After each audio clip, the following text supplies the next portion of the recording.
యేసు లోక రక్షకుడు, యేసు పాప విమోచకుడు, యేసు లోక రక్షకుడు, యేసు పాప విమోచకుడు.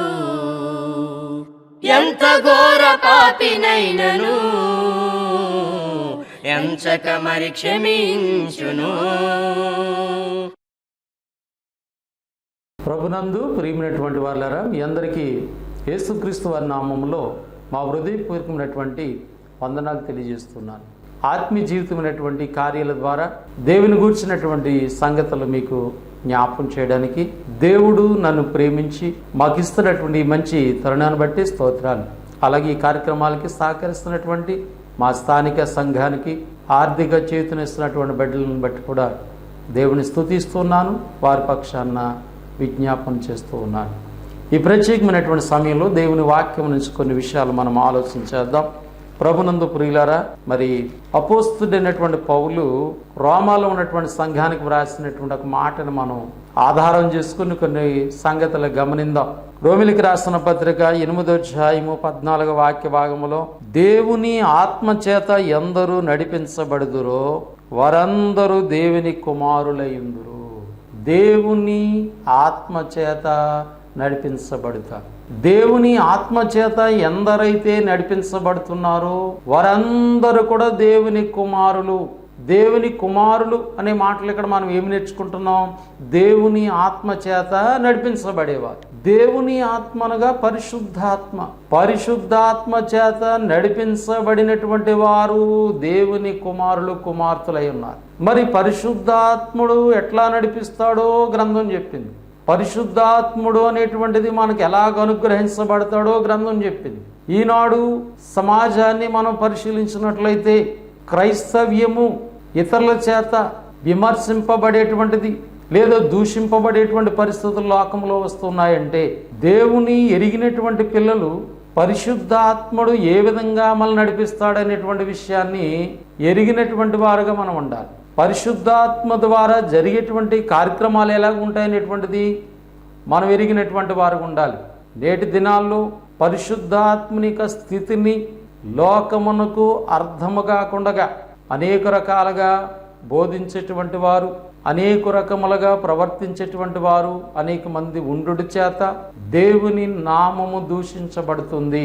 చాలా జాగ్రత్తగా మనం ఆలోచన చేద్దాం. ఎందరూ దేవుని ఆత్మ చేత నడిపించబడుదురో వారందరూ దేవుని కుమారులు, కుమార్తెలు. అంటే పరిశుద్ధాత్మ చేత నడిపించబడ్డం, పరిశుద్ధాత్మను గూర్చినటువంటి స్థితి మనం చాలా జాగ్రత్తగా ఆలోచించాలి. మొదటి శతాబ్ద కాలములో అపోస్తులు పరిచర్య చేస్తున్నటువంటి దినములలో అపోస్తుల కార్యములు 19వ అధ్యాయములో పౌలు గారు ఒక ప్రాంతానికి వెళ్ళారు. అపోస్తుల కార్యములు 19వ అధ్యాయం.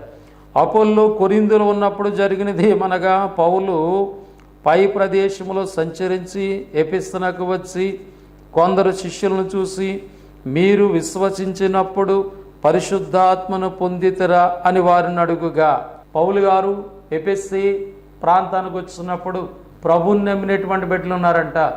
అక్కడ విశ్వసించిన వారు, విశ్వాసం ఉంచిన వారిని చూసి, మీరు విశ్వసించినప్పుడు పరిశుద్ధాత్మను పొందితరా అని వారిని అడుగగా, వారు పరిశుద్ధాత్ముడు ఉన్నాడన్న సంగతియే మేము వినలేదని చెప్పారు. ఆలోచన చేయండి. యేసు ప్రభువుని నమ్మినప్పటికీ కూడా వాళ్ళు విశ్వసించినటువంటి వారంట. కానీ వాళ్ళకి ఏం తెలియదంట. వాళ్ళకి పరిశుద్ధాత్ముడు ఉన్నాడన్న సంగతి కూడా వాళ్ళకి తెలియదు. చాలా విచిత్రంగా ఉంది ఈ మాట. పరిశుద్ధాత్ముడు ఉన్నాడన్న సంగతి తెలియకుండా ప్రభువులో కొనసాగుతున్నారు వీళ్ళు. మన వాక్యం యొక్క ఉద్దేశం ఏంటి? ఏం నేర్చుకుంటున్నాం మనం? ఎందరూ దేవుని ఆత్మ చేత నడిపించబడతారో వారందరూ దేవుని కుమారులు, కుమార్తెలు. దేవుని ఆత్మ చేత నడిపించబడకపోతే దేవుని కుమారుడు కాదు, దేవుని యొక్క కుమార్తెవు కాదు.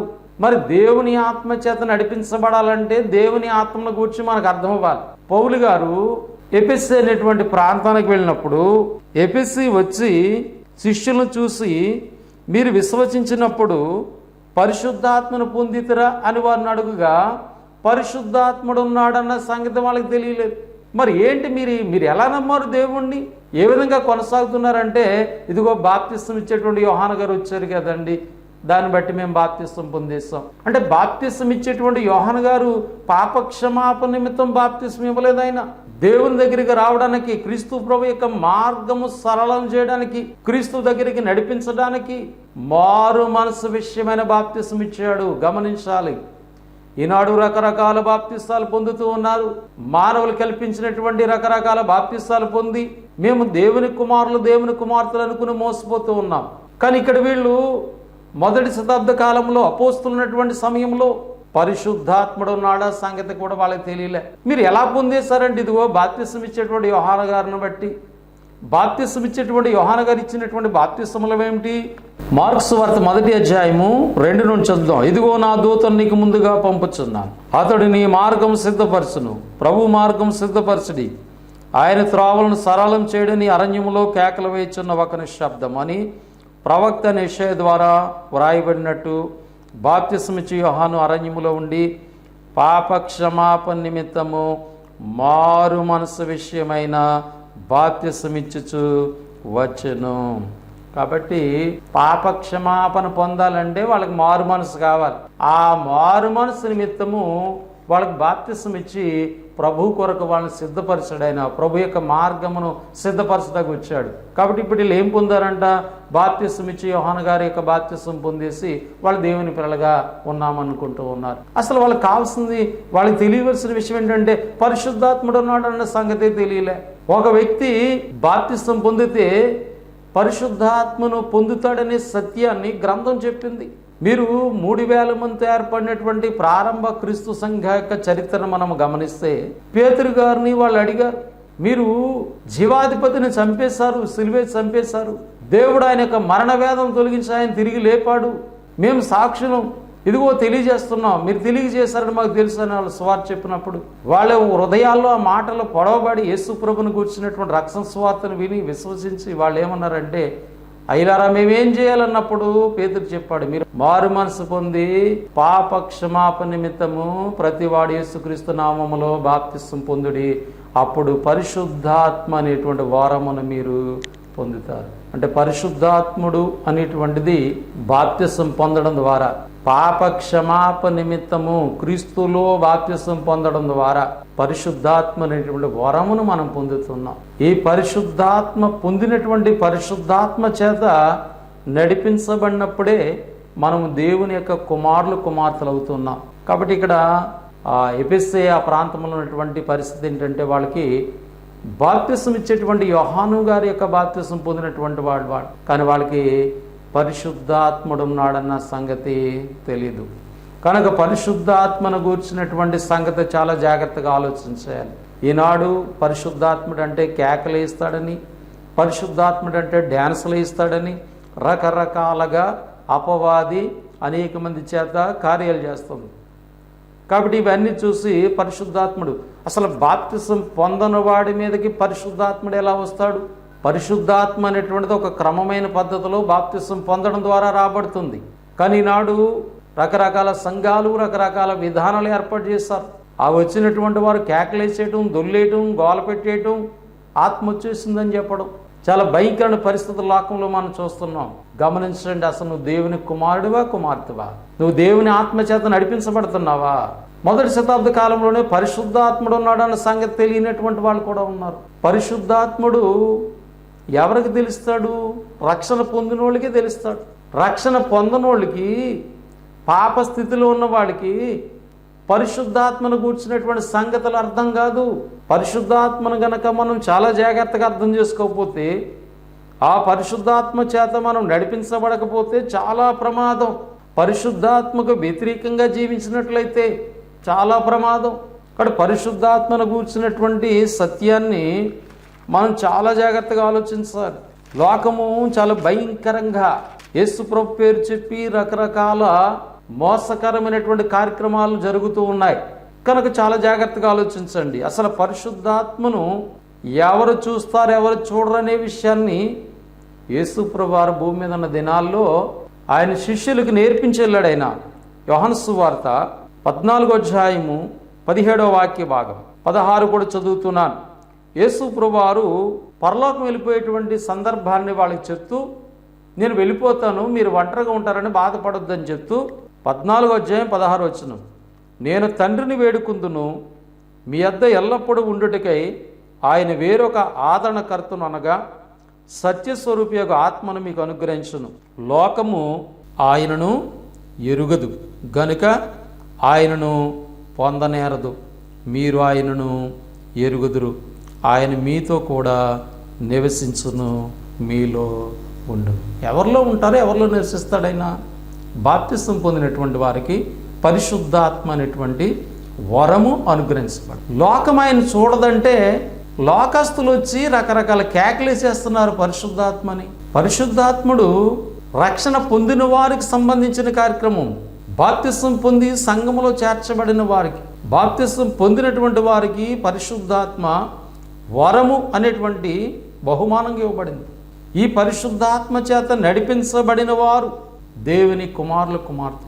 ఆయన ఎలా నడిపిస్తాడో గ్రంథం చెప్పింది. కనుక ఇక్కడ పరిశుద్ధాత్మను గురించి మనకి యేసు ప్రభువారు లోకము ఆయనను చూడదు అంటే మేము చూసామంటున్నారు. ఆయన ఎరుగుదు, ఆయన పొందదు.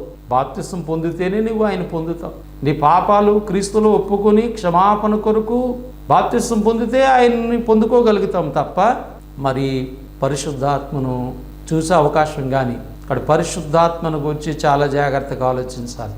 యేసు ప్రభువారు పరిశుద్ధాత్మను గురించి చాలా వివరంగా బోధించారు.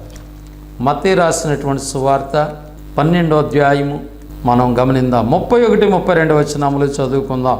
కాబట్టి నేను మీతో చెప్పినదేమనగా, మనుషులు చే ప్రతి పాపమును దూషణయు వారి క్షమించబడును గాని ఆత్మ విషయమై దూషణకు పాపక్షమాపణ లేదు.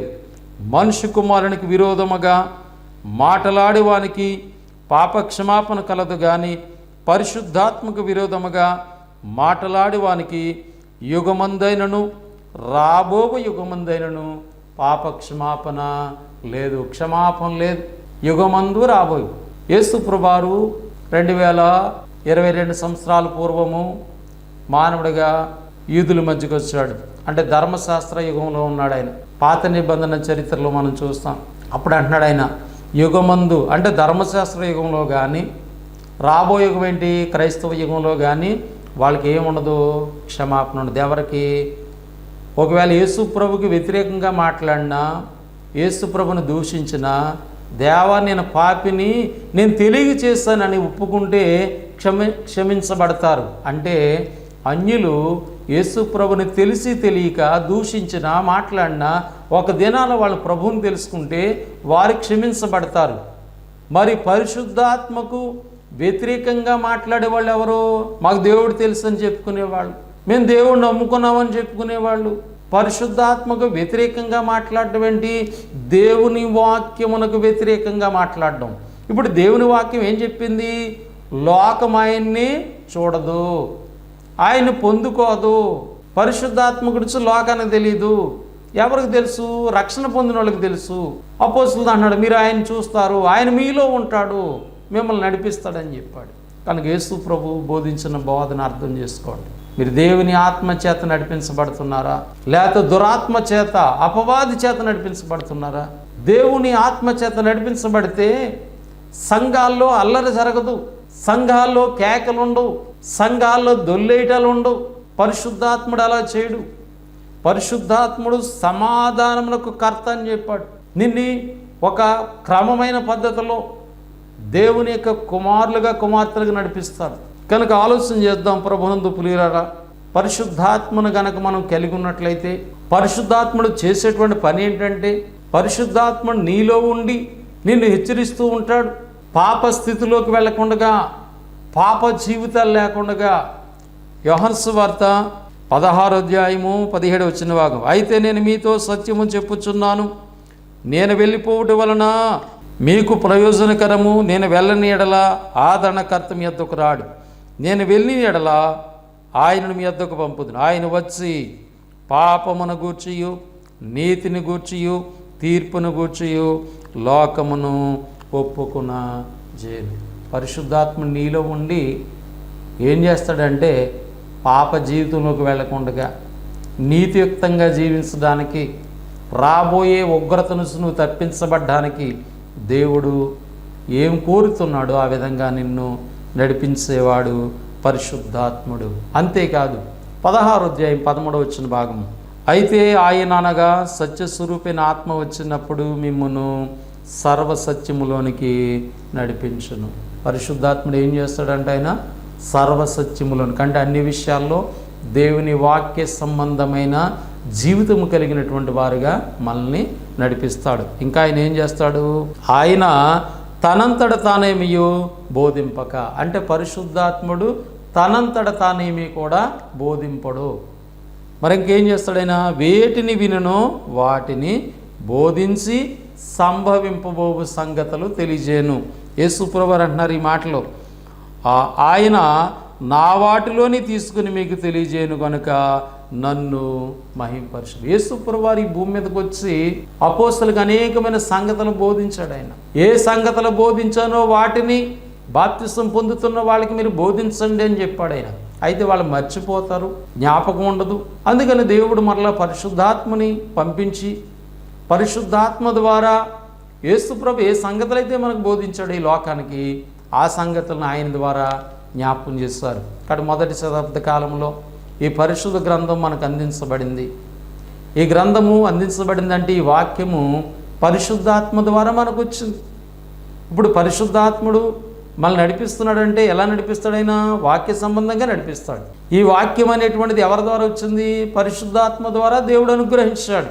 పేతురు రాసినటువంటి 2వ పత్రిక 1వ అధ్యాయం 20-21 వచ్చింది, ఒకడు తన ఊహను బట్టి చెప్పుటి వలన లేఖనములో ఏ ప్రవచనం పుట్టదని మొదట గ్రహించుకున్న వలన ఏలైనగా ప్రవచనం ఎప్పుడు మనుషుని ఇచ్చిని బట్టి కలగలేదు, కానీ మనుషులు పరిశుద్ధాత్మ వలన ప్రేరేపింపబడిన వారే దేవుని మూలముగా పలికిరి. వాక్యము పరిశుద్ధాత్మ ద్వారా మనకు అందించబడింది కనుక ఈ వాక్యానికి వ్యతిరేకంగా, అందుకే మనుష్య కుమారునికి వ్యతిరేకంగా మాట్లాడినా పర్వాలేదు కానీ క్షమాపణ ఉంది, కానీ పరిశుద్ధాత్మకు వ్యతిరేకంగా అంటే వాక్యానికి వ్యతిరేకంగా నడిపించబడడం పరిశుద్ధాత్మ నడిపింపు కాదు. మాట్లాడు ఈనాడు వాక్యానికి విరోధమైనటువంటి సంఘాలు, వాక్యానికి విరోధమైనటువంటి ఆరాధనలు, వాక్యానికి విరోధమైనటువంటి సువార్తలు, వాక్యానికి విరోధమైనటువంటి బోధలు ఎన్నో లోకంలో జరుగుతున్నాయి. ఇవన్నీ వాళ్ళు ఏం చెప్తారంటే ఆత్మచేత నడిపించబడుతున్నాం అంటున్నారు. పరిశుద్ధాత్ముడు సత్యమునకు వ్యతిరేకంగా మిమ్మల్ని నడిపించడు. అపోస్తలులను నడిపించింది ఎవరు? పరిశుద్ధాత్ముడు. మరి వాళ్ళు ఎక్కడైనా సత్యానికి విరోధమైన బోధలు చేశారా? సత్యానికి విరోధమైన సంఘాలు ఏర్పాటు చేశారా? సత్యానికి విరోధమైన ఆరాధనలు చేశారా? ఎక్కడా లేదు. వాళ్ళు ఖచ్చితంగా చెప్తారు. వాళ్ళు కొరింథీయులకు రాసినటువంటి 2వ పత్రిక 13వ అధ్యాయము 8వ వాక్య భాగం చూస్తే అపోస్తలుడైన పౌలు అన్నాడు, మేము సత్యమునకు విరోధముగా ఏమియో చేయనేరము కానీ.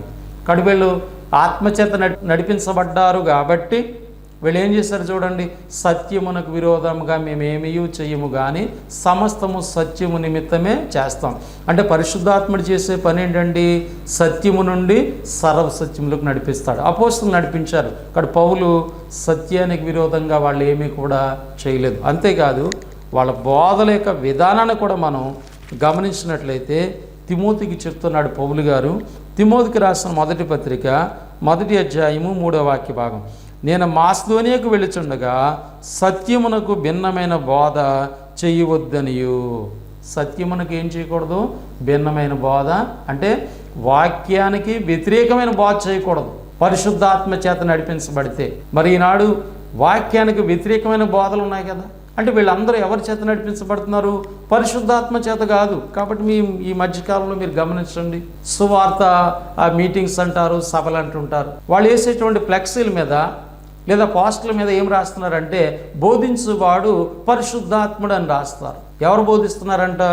పరిశుద్ధాత్ముడు. మరి పరిశుద్ధాత్ముడు బోధిస్తే ఎవరికి వ్యతిరేకంగా ఉండకూడదు? అది వాక్యానికి వ్యతిరేకంగా ఉండదు. కాబట్టి వీళ్ళు చేసే కార్యక్రమాలన్నింటి వాక్యానికి వ్యతిరేకంగానే. వాళ్ళు చేసే సువార్త వాక్యానికి వ్యతిరేకంగా. గలతీలో చెప్తాడు కదా పౌలు, భిన్నమైన సువార్త తట్టు. భిన్నమైన సువార్తలు ఉన్నాయి. సువార్తకు వ్యతిరేకంగా క్రీస్తు ప్రభు యొక్క సువార్తను సెరపగోరేటువంటి సువార్త లోకంలోకి వచ్చేసాయి. కాబట్టి మనం గమనించండి ప్రభునందు ప్రియమైనటువంటి వాళ్ళారా, దేవుని ఆత్మచేత మనం నడిపించబడుతున్నాము. దేవుని ఆత్మచేత నడిపించబడితే దేవుని యొక్క కుమారులుగా కుమార్తెలుగా దేవుని వారసులు మనం. పరలోకానికి వారసత్వం పొందినటువంటి వాళ్ళు. కాబట్టి దేవుని ఆత్మ సత్యానికి వ్యతిరేకంగా నడిపించదు. దైవ గ్రంథం మనకు తెలియజేస్తుంది. యోహాను సువార్త 8:31-32 యేసు ప్రభు తను నమ్మినటువంటి వారితో ఆనాటి జనులతో అన్నాడు, మీరు నా వాక్యమందు నిలిచిన వారైతే మీరు సత్యాన్ని గ్రహిస్తారు. అంటే ఆత్మచేత నడిపించబడేవారు ఎక్కడ ఉంటారంటే సత్యములోనే ఉంటారు, వాక్యాన్ని అనుసరించే వారికి ఉంటారు. ఈనాడు మేము కూడా సత్య సంబంధం అనుకుంటూ అనేక మంది వాక్యానికి వ్యతిరేకంగా నడుస్తున్నారు. అయితే వాళ్ళు కూడా ఎక్కడ ఉన్నారంటే వాళ్ళు దేవుని ఆత్మకు వ్యతిరేకంగా నడిపించబడుతున్నారు. పరిశుద్ధాత్ముడు త్రాగమని చెప్పాడా? పరిశుద్ధాత్ముడు వ్యభిచారం చేయమని చెప్పాడా? కానీ పరిశుద్ధాత్ముడు ఆ విధంగా నడిపిస్తాడా? మీరు ఆలోచన చేయాలి ప్రభునందు ప్రియులారా. కాబట్టి నేను ఏ విధంగా నడిపించబడుతున్నాను? దేవుని వాక్యానికి నేను వ్యతిరేకంగా నడిపించబడుతున్నానంటే నేను దేవుని ఆత్మ చేత నడిపించబట్టలేదు. దేవుని ఆత్మ నీకు లేకపోతే, దేవుని ఆత్మ నీలో ఉండి ప్రభు వచ్చే వరకు నిన్ను నడిపించేవాడు. యేసుక్రీస్తు రెండో రాకడలో నీ గురించి సాక్ష్యం ఇచ్చేవాడు ఆత్మ. కనుక ఆత్మకు వ్యతిరేకమైనటువంటి జీవితాలు, పరిశుద్ధాత్మను కలిగినటువంటి వారు అబద్ధం ఏంటో తెలుసుకుంటారంట, అబద్ధ బోధ ఏంటో తెలుసుకుంటారంట. మరి నువ్వు ఈనాడు అనేక మంది అబద్ధ బోధలను ప్రేమిస్తూ అబద్ధ మార్గాల్ని ప్రేమిస్తూ ఉన్నారంటే నీలో ఉన్నటువంటి ఆత్మ దేవుడిచ్చిందా? ఆత్మ చేత నడిపించబడుతున్నామా? దైవ గ్రంథం తెలియజేస్తుంది. ఉదాహరణకి ఈనాడు అనేక మంది కొరింథీయులకు రాసినటువంటి 2వ పత్రికలో అపోస్తలుడైన పౌలు కొరింథీయులకు రాసిన 2వ పత్రిక 11వ అధ్యాయము 13వ వాక్య భాగంలో అబద్ధ బోధకుల గురించి మాట్లాడుతూ ఆయన ఒక మాట చెప్పాడు. ఏలయనగా అట్టివారు క్రీస్తు యొక్క అపోస్తుల వేషము ధరించుకుని వారై ఉండి దొంగ అపోస్తులను మోసగాండ్రకు పనివారై అన్నారు. అపోస్తులు అనేటువంటి నామము యేసుప్రభు ఏర్పాటు చేసుకున్న 12 మందికి, ప్రత్యేకంగా అపోస్తులైనటువంటి పౌలుకి మాత్రమే చెందినది. అపోస్తులు అనగా ప్రభువు చేత పంపబడిన వారు. మనం ఎవరి చేత పంపబడుతున్నాం? సువార్తిని రక్షణ పొంది సంఘములో చేర్చబడి సంఘము ద్వారా మనం పంపబడుతున్నాం. ఆనాడు డైరెక్ట్ గా ప్రభు చేత పంపించబడ్డారు వాళ్ళు. కాబట్టి వాళ్ళకి అపోస్తులు అనేటువంటి పేరు ఉంది. అపోస్తులు అనగా దానికి ఒక విధానం చెప్పింది గ్రంథం. యేసు ప్రభుకు ముందు 6 నెలల ముందు బాప్తిస్మం ఇచ్చేటువంటి యోహాను గారు పుట్టినది మొదలుకొని యేసు ప్రభు చనిపోయి సమాధిపడి తిరిగి లేచి ఆయన పరలోకం వెళ్ళిపోయినటువంటి చరిత్ర అంతా కూడా కంటితో చూసినటువంటి వారు ఆనాడు 12 మంది అపోస్తులు. ఈనాడు అపోస్తులు అని పేరు పెట్టుకుంటున్నారు. బైబిల్ ఏం చెప్పింది? దొంగ అపోస్తులు. కాబట్టి అపోస్తులు అంటే వాళ్ళు వెనకలిగిపోతున్నారు అనేక మంది. నీలో ఉన్న పరిశుద్ధాత్మ చేత నువ్వు నడిపించబడితే నువ్వు వెళ్తున్నటువంటి బోధ కానీ, మీరు వెళ్ళేటువంటి విధానం కానీ, మీకు బోధించే వాళ్ళు కానీ వాళ్ళ అబద్ధికులా సత్య సంబంధులా నువ్వు గుర్తించే విధంగా చేస్తుంది. గమనించండి, యేసు ప్రభువారు మరి ఒక దినాన్న మనం ప్రశ్నించేటువంటి అవకాశం సంఘాన్ని. ప్రకటన గ్రంథము 2వ అధ్యాయం 2వ వచన భాగంలో ఎఫెసులో ఉన్నటువంటి సంఘపు దూతకు ఇలాగ వ్రాయము, 7 నక్షత్రములను తన కుడి చేత పట్టుకుని 7 దీపస్తంభముల మధ్య సంచరించు వాడు చెప్పు సంగతులు ఏమనగా, నీ క్రియలను నీ కష్టముని నెరుగుదును, నీవు దుష్టులను సహింపలేవనియు అపోస్తులు కాకయే తాము అపోస్తులమని చెప్పుకుని వారిని పరీక్షించి వారు అబద్ధికులని నీవు కనుగొ. ఎఫెసులో ఉన్న సంఘం ఎలా ఉంది? అపోస్తులు కాకుండా తాము అపోస్తులమని చెప్పుకున్నటువంటి వారిని నువ్వు కనిపెట్టావు. వాళ్ళ బోధన బట్టి వాళ్ళు ఎవరో నువ్వు కనిపెట్టావు. కానీ నీలో ఉన్నటువంటి ఆత్మ ఏం చేస్తుంది?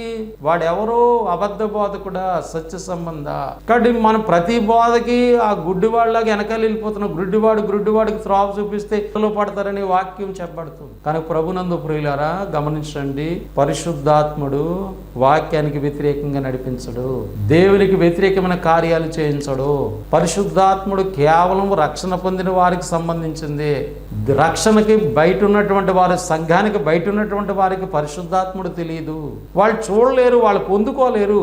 వాళ్ళు బాప్తిస్మం ద్వారా మాత్రమే పొందుకుంటారు. వాక్యానికి అనుకూలంగా నడిపించేదే పరిశుద్ధాత్ముని యొక్క నడిపింపు. కాబట్టి వాక్యానికి వ్యతిరేకమైన కార్యాన్ని గుర్తించే విధంగా పరిశుద్ధాత్మునికి సహాయం చేస్తాడు. కనుక పరిశుద్ధాత్మను కలిగినటువంటి మనము, అందుకే దావీదు అనే భక్తుడు దేవుడికి ప్రార్థన చేసుకుని ఆయన బ్రతిమాలుకున్నాడు. కీర్తన గ్రంథము 25వ అధ్యాయం 5వ వాక్య భాగం, నన్ను నీ సత్యమును అనుసరింపజేసి నాకు ఉపదేశము చేయి. నన్ను నీ సత్యాన్ని అనుసరించే విధంగా నీ ఉపదేశం నాకు చేయి దేవా అని దేవునికి ప్రార్థన చేస్తూ ఉన్నాడు. కనుక ప్రభునందు నా ప్రియమైనటువంటి వారులారా, సత్యమునకు వ్యతిరేకంగా పరిశుద్ధాత్మను నడిపించడు, పరిశుద్ధాత్ముడు సత్యానికి అనుకూలంగా నడిపిస్తాడు. వాడు ఎందరో దేవుని ఆత్మచేత నడిపించబడతారో వారందరూ దేవుని కుమారులు కుమార్తెలని దేవుని వాక్యం మనకు జ్ఞాపకం చేస్తుంది. ఆ విధంగా దేవుని వాక్యానికి లోబడదాం, ఆత్మచేత నడిపించబడదాం, దేవుని కుమారులుగా కుమార్తెలుగా ఉందాం. దేవుడు ఈ మాటలు మనందరి హృదయాల్లో ఫలింపచేయుగాక. ఆమేన్. ప్రేమగల మా తండ్రి దయగానైనా టీవీ ప్రోగ్రాంలో ఆత్మీయ జీవితం అనేటువంటి కార్యక్రమాలను మీ కృపలో జ్ఞాపకం చేసుకొని నాకు సహకరించినటువంటి బిడ్డలు, చేతినిచ్చిన వారిని జ్ఞాపకం చేసుకొని మీ కృపలో బలపరచమని, కార్యక్రమాలను సహకరించిన వారందరినీ జ్ఞాపకం చేసుకోమని, ఈ యొక్క మాటలు విని గ్రహించి అర్థం చేసుకుని మీకు ఇష్టమైన బిడ్డగా జీవించినట్లు మీ దయని కృపను చూపమని ఈ కార్యక్రమాన్ని బట్టి స్తోత్రాలు చెల్లిస్తూ యేసుక్రీస్తు పేరటి ప్రార్థన అడిగి వేడుకొనుచున్నాము తండ్రి. ఆమేన్. మీ అందరికీ వందనములు. దేవుడు మిమ్మల్ని మీ కుటుంబములను దీవించి ఆశీర్వదించును గాక. ఆమేన్. అందరికీ వందనాలు.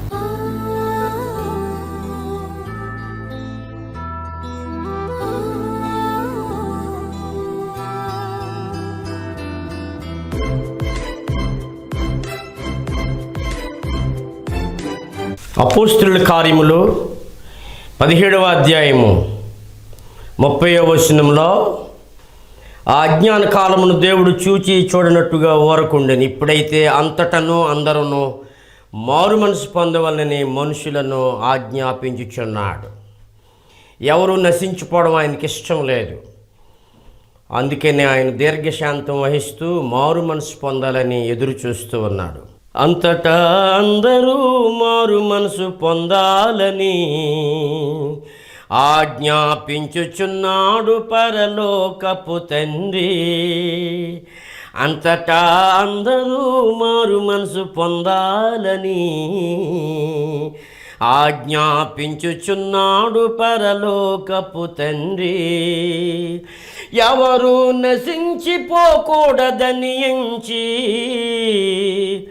దీర్ఘశాంతము గలవాడై పిలుచుచున్నాడు.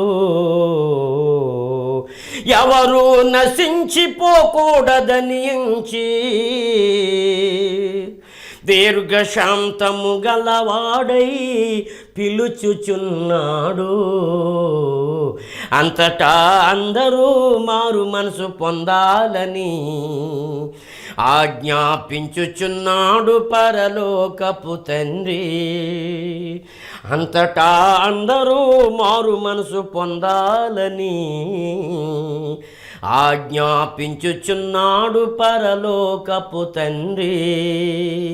వ్యర్థమైన వాటిని విడిచి జీవము గల దేవుని వైపు తిరిగి, వ్యర్థమైన వాటిని విడిచి జీవము గల దేవుని వైపు తిరిగి, అద్వితీయ సత్యదేవుడే మన తండ్రిని ఎరుగుటే మారు మనసుకు అర్థమని తెలుసుకొను వారే ధన్యులు. అద్వితీయ సత్యదేవుడే మన తండ్రిని ఎరుగుటే మారు మనసుకు అర్థమని తెలుసుకొను వారే ధన్యులు. అంతటా అందరూ మారు మనసు పొందాలని ఆజ్ఞాపించుచున్నాడు పరలోకపు తండ్రి. అంతటా అందరూ మారు మనసు పొందాలని ఆజ్ఞాపించుచున్నాడు పరలోకపు తండ్రి. ప్రాచీన స్వభావమును వదలి నవీన స్వభావమును ధరించుటే, ప్రాచీన స్వభావమును వదలి నవీన స్వభావమును ధరించుటే, మార్పు నొంది బిడ్డల వంటి వారైతేనే మారు మనసుకు అర్థమిదే పరలోక రాజ్యము వారిదే. అంతటా అందరూ మారు మనసు పొందాలని ఆజ్ఞాపించుచున్నాడు పరలోకపు తండ్రి. అంతటా అందరూ మారు మనసు పొందాలని ఆజ్ఞాపించుచున్నాడు పరలోకపు తండ్రి.